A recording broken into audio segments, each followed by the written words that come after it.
তাই সেটা আর একটা ভীষণ ইম্পর্টেন্ট। অ্যান্ড লাস্টলি যেটা আমার মনে হয় মডার্ন সায়েন্সও আজকে অ্যাকসেপ্ট করে, সেটা হচ্ছে স্লিপ। তো আমাদের ব্রেনের মধ্যে তো কোনো লিম্ফ্যাটিক সিস্টেম নেই।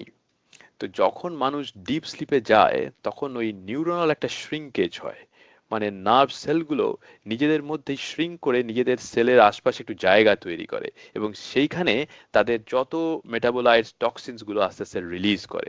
অ্যান্ড ওই টক্সিনস গুলো আস্তে আস্তে আস্তে আস্তে গিয়ে সিএসএফ এর মধ্যে জমা হয়। সেই জন্য সকালবেলা উঠে যদি কেউ ওই স্পাইনটাকে মুভমেন্ট করা হয় একটু, তাহলে ওই সিএসএফটা খুব তাড়াতাড়ি সিএসএফ থেকে সেই টক্সিন গুলো বেরিয়ে বাইরে চলে যায় ব্রেনের। এবং দ্যাট ইজ ওয়াই আয়ুর্বেদাতে প্রথমেই বলা হয় যে সকালবেলা উঠে কিন্তু একটু সূর্য নমস্কার করা হলো, যেটা একটা পার্টিকুলারলি স্পাইনের এক্সারসাইজ, যে এক্সারসাইজটা করলেই ওই সিএসএফ থেকে টক্সিন গুলো বাইরে বেরিয়ে গেল আর কি। এবং তার ফলে ওই ব্রেন ফগ হয়ে যাচ্ছে আমাদের মাঝে মাঝে আজকের দিনে, যে একটা হ্যাঁ মানে কেন ব্রেন ফগ হচ্ছে, ব্রেন ফগ হচ্ছে কারণ সেলের মধ্যে এত টক্সিসিটি